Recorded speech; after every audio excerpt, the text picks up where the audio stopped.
ओम नमो भगवते वासुदेवाय। नमस्कार मित्रों, स्वागत है आपका अपने चैनल गुरुवाणी में। धार्मिक दृष्टि से वैसाख माह को बहुत ही शुभ माना गया है। वैसाख महीने से जुड़ी एक कथा भी बहुत प्रचलित है। चलिए वो कहानी आपको सुनाते हैं। जिस कथा को हम आपको बताने जा रहे हैं उसे इस महीने में एक बार सुनने या पढ़ने से बहुत ही शुभ फल प्राप्त होता है और हमारी सभी मनोकामनाएं पूर्ण होती हैं। यमराज ने एक बार एक ब्राह्मण से कहा कि बहुत पहले एक महिरथ नामक राजा थे।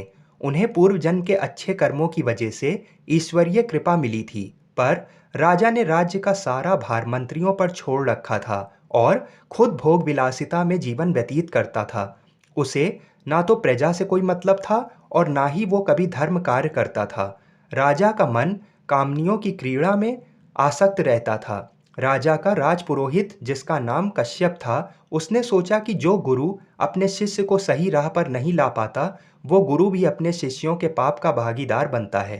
राजपुरोहित ने राजा से कहा कि मैं तुम्हारा गुरु हूँ, इसलिए तुम्हें मेरी बात माननी चाहिए। पर राजा अपने गुरु की बात की हमेशा अवहेलना करता था।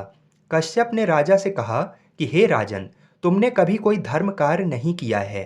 तुम केवल वासना में ही लिप्त रहते हो। क्या तुम्हें ये नहीं पता कि अंत समय में केवल तुम्हारे धर्म कर्म ही तुम्हारे काम आएंगे?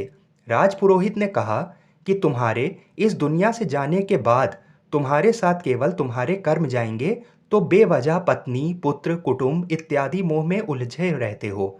आखिरी सफर में तुम्हारे साथ कोई नहीं जाएगा और जिस पथ से तुम आखिरी सफर तय करोगे, वहां तुम्हें कुछ नहीं मिलेगा।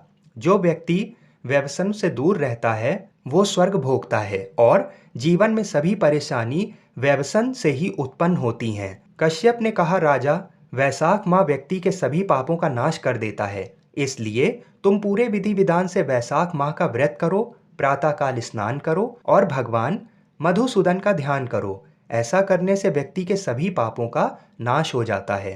तब राजा ने राजपुरोहित के अनुसार बताए गए तरीके से पूजन किया, लेकिन काल की नजर राजा पर पड़ गई और राजा दुर्बल होकर मर गया। तब उसे लेने यमराज के दूत और भगवान विष्णु के दूत पहुंचे।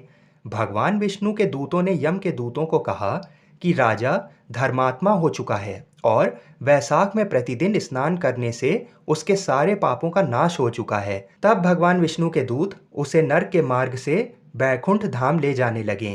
रास्ते में राजा ने नर्क में दी जाने वाली सभी यातनाओं को देखा। दूतों ने कहा कि जो धर्म कार्य नहीं करता, पाप में लिप्त रहता है और किसी की सहायता नहीं करता, तो उसे पाप के दुख भोगने पड़ते हैं।